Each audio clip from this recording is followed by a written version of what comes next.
In this video, we're going to talk about the untold story of what really happened to Erica and Jessica Slaughter, her mentor. We've always been hinted how Jessica mysteriously passed away or something disturbing about it, at least since Something is Killing the Children issue number 15 or 14, one of those two issues by the Great Dragon. Now we get the story arc of what happened.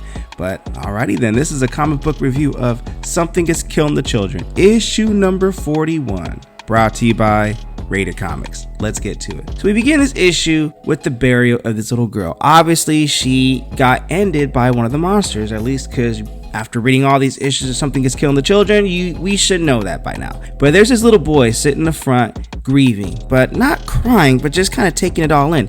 He turns around and he sees our girl, Erica. Notice how she doesn't have the mark of trepidation on the side of her head, which is like this gold metal peg that Cutter took out in Something's Killing the Children issue number 35. That allows her the ability to see monsters as an adult, but because she's still young and a kid at this point in training how to become a monster hunter, she still has the ability to see them. So this kid goes up to her, and while Erica picks up the brochure of the service, this kid tells her, hey, those are trading cards. And Erica's like, what? Yeah, my dad calls them trading cards. We have a big family. I think the joke makes him feel better that he has a lot of trading cards. Obviously, the kid doesn't get it because he's young. And Erica's like, okay, I get it. And the kid's like, I didn't think I'd see you again. And Erica's like, yeah, I was hoping you didn't remember me, so I gotta get out of here. So he tells Erica, you don't have to go. My aunt makes really good cookies here. And Erica takes the cookie, why not? But we see the flashbacks of this dark tunnel and Erica going in and making the kill. But notice she doesn't have the teeth marks on her mask just yet. So Erica tells the little boy, look man, just forget all of it, okay?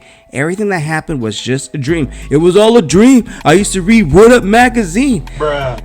Yeah, not a smooth transition, but Notorious B.I.G. just took the better of me right now. So the kid has an understanding with Erica and they both agree, but he wants to give her a hug for doing what she did. And Erica, because the house has to have no emotions like that, she pulls him away. But for the fact that she came to that memorial, that burial or whatnot, she has feelings. Homegirl has feelings. An adult goes up to the kid like, who was that girl? Nobody. Showing that they definitely had an understanding that he can never acknowledge her like that. That drink of coffee is good. So Erica goes back to the stop-in motel and she opens up the blinds and has to wake up her mentor, her training partner, or the person that's training Erica to be the monster hunter that she is today. So she wakes her up and she's like, no, you wake up.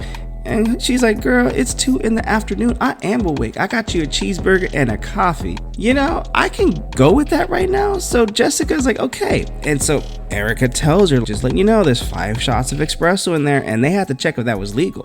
So she opens up the coffee and smells it and it's like, yeah, that smells very good. And there's only 3 things in the morning that could wake me up. The 4th is just naturally waking up after getting enough rest. 1 is a smell of bacon. 2, it is a smell of coffee. And 3 is somebody putting it on me when I got morning anyways. So Erica goes and tells Jessica, look, we're in Jersey, all right? And Jessica tells her, I know where we are, Erica. I don't want to lose any more time. You should have just let me sleep in. We have a job to do. And you can tell whatever they did in that town left Jessica exhausted, all right? She's just dead ass tired. And because they did what they did, it was a very big job and a very scary job at that, they celebrated and Jessica's like, oh yeah, I remember that. So they have a little funny conversation like, you look nice, and Erica just tells her, I went to the museum. Well, what did you see? Well, 1, I saw your panty, and 2, I don't know, old stuff. But Erica goes to her bag and just goes looking for something. So they have a talk and Jessica's still like, yo, I don't give a damn if that burger was crap to you. That burger was sent me to heaven right now. So Erica goes to the car and she opens up the bag and pulls up her totem Octo. And just a little history here, Octo is the spirit of the dead monster of Erica Slaughter's first kill. That's just what they do. Every monster hunter has an Octo, or not an Octo, but a totem. So Octo tells Erica, you know this can't last, and Erica's like, yes, I know. But her phone rings and she dreads that phone call. She answers that and it's Aaron Slaughter, and Aaron's like, you're 3 days over schedule. Cecilia's breathing down my neck. Cecilia's the white mask. She keeps asking if more people are dead. No, says Erica, we killed the monster last night. It is over. Well, you should have called me last night. This isn't what I'm supposed to be doing waiting for your call. I'm supposed to be training too. I am a full-fledged black mask now. And Erica's like, yeah, sorry. And you notice how in recent issues, Erica's like a little bit more snarky and a little bit more combative, but Erica here is just apologetic. And even Aaron Slaughter's like, you apologize to me? Is something wrong? No, says Erica, I'm just tired. I take back my apology. And Aaron's like, good, you had me worried. Okay then, says Erica. I think we can go back to Chicago, right? Tomorrow. And Aaron's like, nope, you're not going back to Chicago. Well, what do you mean by that? When Jessica calls Cecilia to check in, you're gonna find out you're not going to Chicago. You go into some mountain. It's like a ski place. I think it's a ski place. 3 kids dead so far, and Ada is just looking at Aaron like, oh, okay, don't you say mountains. Something's over here kind of freaky right now. And Erica tells Aaron Jessica needs to break this. It's too many weeks on the road. She's the adult, says Aaron. She's a black mask, and she's the only black mask our house has. We're still here cooking until we're ready for the rite of trepanation, which is that gold thing that puts in Erica's head to see monsters. It was weird though, says Aaron. Cecilia was yelling at the old dragon, telling him that the white mask should take this job. And whatever is happening in those mountains, I think it's spawning ground and it's spooky, so you guys gotta do the job.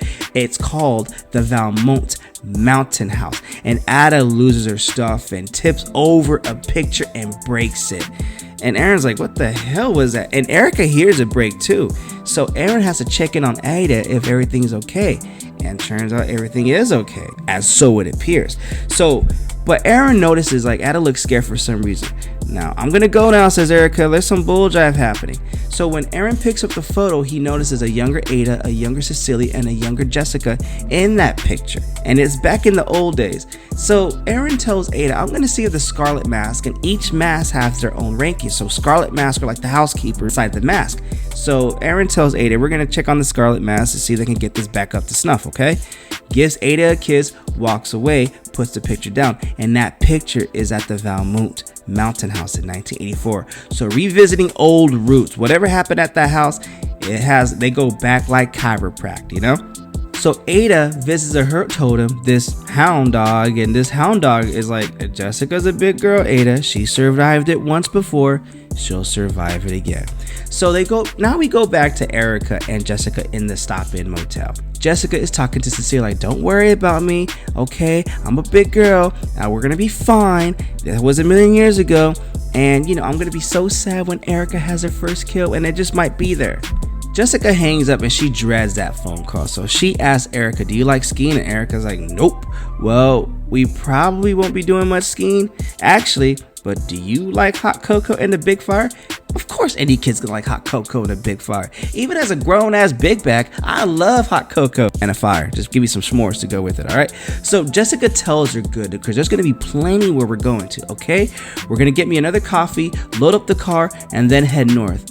And even Erica's like, this is too much work going back to back. Maybe we can stay another night here? Last night, it took a lot out of you, girl. You should tell that to Cecilia. You need a break. And this is kind of where we're foreshadowing to what happened to Erica and Jessica, where Jessica tells her, not you too, kiddo. Come on. I've been doing this for a long time. What's the worst that can happen? And that is the end of Something is Killing the Children. Issue number 41, the untold story of what really happened to Erica and Jessica, Erica's mentor. What you guys think of this comic book? Comment below, let me know.